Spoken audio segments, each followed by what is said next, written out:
अस्सलाम वालेकुम जी। आज का लेक्चर हमारे पास है potential due to electric dipole. तो आज हम मैथमेटिकल फॉर्म बनाएंगे कि इलेक्ट्रिक डाइपोल का पोटेंशियल कैलकुलेट करना हो तो किस मैथमेटिकल फार्मूला से हम उसे निकाल सकते हैं। तो शुरू करते हैं जी। टॉपिक का मेन नाम है electric potential due to an electric dipole. सबसे पहले डाइपोल क्या होता है कि जब टू इक्वल और अपोजिट चार्जेस जो है, यानी जितना पॉजिटिव उतना नेगेटिव सेपरेट हो कुछ डिस्टेंस डी से, तो हम कहेंगे वो डाइपोल बना रहे हैं। तो डाइपोल में क्या होता है, two equal and opposite charges separated by a small distance D, तो हम कहेंगे डाइपोल बन गया। अब एक और टर्म हमारे पास वहां पे यूज होती है इलेक्ट्रिक डाइपोल मूवमेंट, और इसे हम P से रिप्रेजेंट करते हैं। ये बेसिकली चार्ज यानी और D का मल्टीपल होता है, यानी जो दो इक्वल और अपोजिट चार्ज थे उनमें से हमने चार्ज का मैग्नीट्यूड लेके D से मल्टीप्लाई कर दिया जो डिस्टेंस उनके बीच का था, तो वो कहलाएगा इलेक्ट्रिक डाइपोल मूवमेंट। और ये डायरेक्शन रखता है कहां, नेगेटिव चार्ज से पॉजिटिव चार्ज की तरफ, यानी मैग्नीट्यूड हमें Q और D के मल्टीपल से पता चल जाएगा और डायरेक्शन इसकी नेगेटिव से पॉजिटिव होती है। अब चूंकि मुझे पोटेंशियल देखना है तो पोटेंशियल हम किसी एक डाइपोल से कुछ दूर पॉइंट ले लेते हैं, P पॉइंट। अब जो पॉजिटिव चार्ज है वो भी R प्लस डिस्टेंस पे एक पोटेंशियल बनाएगा जिसे हम बोलेंगे V पॉजिटिव। इसी तरीके से नेगेटिव चार्ज भी एक आर नेगेटिव डिस्टेंस पे पोटेंशियल बनाएगा जिसे हम वी नेगेटिव कहेंगे, यानी पॉजिटिव चार्ज का पी पॉइंट से दूरी आर पॉजिटिव से जाहिर की है और नेगेटिव चार्ज की पी पॉइंट से दूरी आर नेगेटिव से जाहिर की है, और जो वहां तक का पोटेंशियल होगा पॉजिटिव की वजह से वी पॉजिटिव, नेगेटिव की वजह से वी नेगेटिव।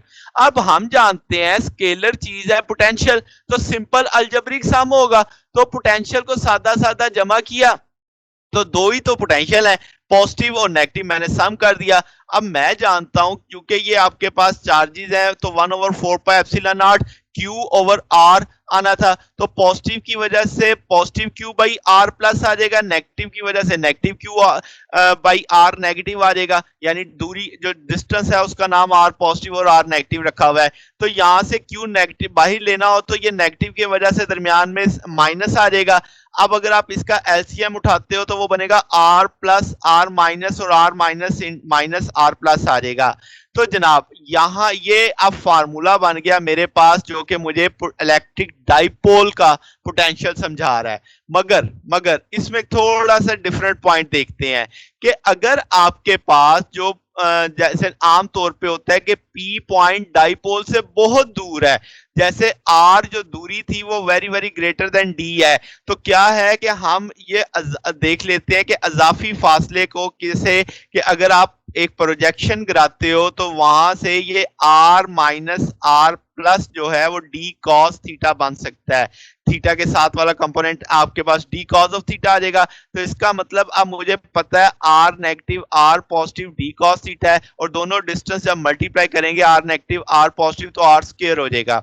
ठीक होगी बात। तो अब यहाँ पे जो पोटेंशियल की वैल्यू निकली थी, क्या आप उसमें ये वैल्यू प्लेस कर सकते हो, R negative R positive minus क्या जगह क्या आ जाएगा D cos theta, R positive into R negative की जगह क्या आ जाएगा R स्क्वायर। तो ये Q अगर अंदर जरब खाता है तो QD बन जाएगा, और QD मैंने क्या बताया, डाइपोल मूवमेंट। तो क्या अब आप लिख सकते हो कि एक डाइपोल की वजह से जो पोटेंशियल होता है वो 1/4πε0 P cos theta divided by R square होता है।